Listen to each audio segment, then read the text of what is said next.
suggestions? Will you have a say in the final decision? How will that work in your? I won't make any suggestions at all. I will leave that up to Rick, Doug. I would love to have input from Chad Knaus and Steve. I think that Steve knows what makes this team work. Steve knows how I can be successful and how the individuals within the team can be successful. I think he'd be a good guy to sort of pick at, and I hope that Doug and Rick would include him in that conversation at times. I think it's important that Chad's got a lot of influence because he knows how well the shop works together and what the culture is in the shop and how a particular guy may mesh in that environment. But I don't really want to have any influence on the choice. I think that those guys are the ones that can make the choice and have the most success with that decision. So I'll just kind of, it was Rick and upper management that decided to put me with Steve. I didn't know how that was going to work out. I didn't know much about Steve. I knew him and Jeff were not really clicking at that point in time in their careers. So I didn't know exactly what was going to happen, but I just wanted to trust their judgment. That's what I'm going to do. Okay, next question from George. Yeah, Dale, over here. George Diaz on that. You touched upon the cheerleading thing with Steve and how it made you a better driver. Could you expand on, just why specifically you connected with him so well over the last few years? Yeah, I think the reason why we got off on such we really took off at the very beginning of our working relationship because he was always positive. I've just been, I beat myself up and went through, such a struggle on the racetrack and professionally. I was having a hard time up to that point in the couple years before I worked with Steve. And, things just weren't good at all. And I couldn't get anything, I couldn't get any traction, couldn't get anything going in the right direction. And I didn't know why I didn't run well. I couldn't see a problem with the team I was with. I couldn't see a problem with the people I was working with. I couldn't see a reason why we were so unsuccessful. And when I went to work with Steve, he was just always real positive. We're going to get this, figured out. We're going to get it better. And when we did run well, he didn't ask me why we didn't run well. He said, we're going to figure out why the car didn't perform. We're going to give you a better car, and we're going to improve the body or build a new chassis, and we're going to do things that can help you drive and race like you want to. And then when we would go and physically do those things, build a new car or cut the side off of the car and take it back to the racetrack, we improved. So it took a lot of pressure off of me, as I wasn't the reason for all the failures and all the struggles in the past. And when he would, when we would not run well, he could point to an area where we could improve, and we would improve that area, and the performance would pick up. So it was just it was a lot of fun, take the pressure off of me and just be able to go to work and see things, see things change and get better. That was just a great experience. All right, we'll try to get to as many questions as we can with Dale today. We'll take our next one from Brant. Brant James, ESPN.com. You said you were happy for Steve as much as you were with the momentum that you guys were, apparently coming into the season with. It was a tough just thing. Oh man, why now? Not really. I had a lesson back when I raced late models. I was working with Gary Hargett, and Gary Hargett and I worked together in '94 and '95, and he became kind of like a grandfather to me, and really, really, really close relationship. I spent a lot of time with him throughout the week and throughout the weekend. And we went, when we went to the racetrack, we went together, and it was just a great relationship. And there was a day where I had an opportunity to moved my cars from his shop in Union County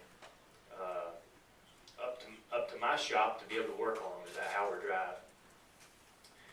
And at that time, I was working at the dealership in Newton, and then I would drive to Gary's at the South Carolina line and work on my car on Wednesday nights, and then I'd drive back down on Fridays and go racing at Florence and Myrtle Beach on Friday and Saturday, and it was just a lot of driving around. And my father said, all right, we're gonna bring your cars up here, and I'll give you some space to work on them, and you can keep them up here and learn how to build these cars and fix them. And I was just missing out on that experience, being able to work on my own cars and understand them. But I had to take it away from Gary, and I wanted him to come up to the shop and work, and he didn't want to drive an hour up there to work, so he decided he wasn't going to do that, so we had to split up. I was taking the cars and moving the cars up to Mooresville because that was what was good for me in my career, but I was going to have to do it without Gary, and that was a real difficult choice to make. And that was just a lesson I learned early, that things in the sport, no matter how great they are and how much you enjoy them, aren't always going to stay the same. And this is just another situation where that's come true. Okay, our next question, Dustin. Dustin Long, MRN.com. What do you imagine life will be like without Steve as your crew chief beyond this season, and how has your time with him prepared you for the next step? Yeah, I think that Steve's, I've grown a lot as a driver working with Steve, and I feel confident that, we can continue to see success. The reason, Steve's, I want to give Steve a lot of credit for how I've changed, and he does have a lot of influence on the performance of the team, but I feel confident the team's going to be just fine, no matter who the crew chief is.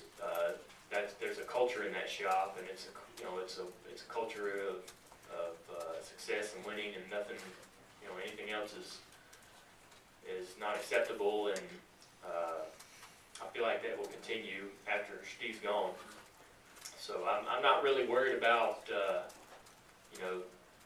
whether we'll be able to maintain our consistency and keep getting better. I think, and like I said, I think the things that I've learned and with Steve and what he's taught me and how I've grown as a person and as a driver, I'll be able to try to maintain that and carry that into the next relationship I have with the next crew chief. And I really feel like that he's helped me become much more professional behind the wheel in handling my responsibilities and communicating and carrying myself as an adult and as a professional. So that was a bit of a problem for me when I was younger. I kind of lose it behind the wheel every once in a while and argue and fight. And we definitely have moved quite a ways away from that. And there's part of me that's kind of ready to accept the challenge and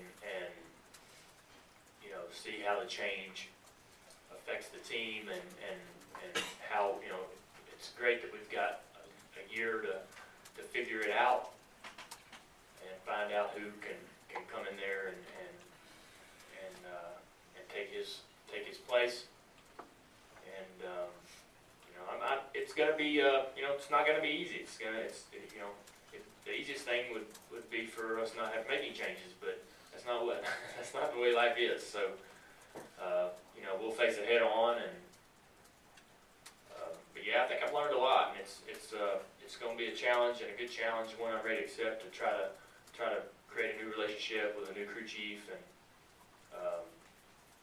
I'm sure that it's nothing to worry about. So he was like your college experience. You go to college. This was your 4 years. I suppose, yeah. Okay, guys, again, we're not going to be able to get to all the questions. We'll take the final two, Holly and Rick. Go ahead, Holly. Holly Kane, NASCAR.com. Dale, Steve kind of mentioned that this year's going to feel a little bit like this is my last chance to win the Daytona 500 and different things like that. If you were to be completely honest, do you feel like maybe it's know if there's gonna be a different approach, if that's the right word, but could you talk about how this season is going to be, knowing this is kind of the last? Yeah, we talked about that, and you know, your first reaction is to get really disappointed and go, man, you know, this is the last year, and you know, trudge through it, you know, and be sad. But after you think about it for a while, you know, it could have easily been a situation where they you know, he took a job in broadcasting this year, you know, and we were left Homestead not knowing whether we would even work together again. So fortunately, we get to work together one more year, and you know, our friendship and our, I think how we enjoy working together it excites us that we have that opportunity, and we're enthused that we have the opportunity to go through this process for one more season, and that it wasn't cut shorter.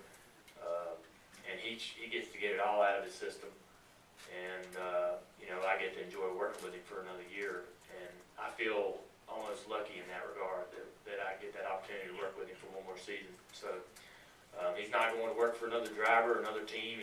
You know, so it's kind of his last hurrah, and hopefully he never has to come back to that job again, and you know, his broadcasting career takes him on into the rest of his life. But and I think it will. I think he's going to be fantastic. Okay, we'll take our final question from Rick. Go ahead. Rick Miller, race today. Dale, not just you, but any driver, I guess. I would assume your crew chief needs change throughout your career. I know you said you sort of need a Gary Hargan figure when you start, but what do you need a driver in the middle of your career and then in the latter part of your career? What's that? Could you? I don't quite understand the question. I'm saying your needs as a crew chief, I would assume, sort of evolve throughout your career. And you start out, you sort of need a Gary Hargan grandfather type figure, but I guess the middle part of your career, you need something else, and you need something else later on. Is that sort of the way you see it? I guess. I mean, you know, when I got hooked up with Steve, you know, we became pretty good buddies, and you know, he fit the role, and whatever it was that I needed at the time, he was perfect for that role, and I needed to get my confidence back. I needed to perform on the racetrack to be able to see that, and to be able to understand my capabilities and my potential again. And we were able to do that, and he was able to help me, you know, through that process. And you know, like I said, I'm not going to make any suggestions on who I think we should get in there to replace Steve. But you know, I'm ready to win races. I think the team's getting really close to being able to accomplish that. You know, the way we ran last year was an improvement on the past season, and the season, you know, 2012 was an improvement on 2011. I want to keep that going because we're getting really close. And you know, whoever that we bring in, and whatever decisions that Rick and everybody makes on that regard, I just hope they're, you know, ready to keep moving in that direction. And you know, I hope that we're able to maintain the integrity of the team, because I think all the guys that I got working with me are the best group in the garage. And you know, we'll just have to cross that bridge when we get to it. But like, you know, we got a whole nother season to go through. It's a long year. A lot of things that you know, a lot of challenges ahead at all these racetracks we got to run at, and we got a lot of, you know, things unfinished that we've got to accomplish this year. So you know, a lot of things going on, a lot of things to think about, and you know, we've got, you know, I'm confident in Earnhardt Motorsports to be able to juggle that, to be able to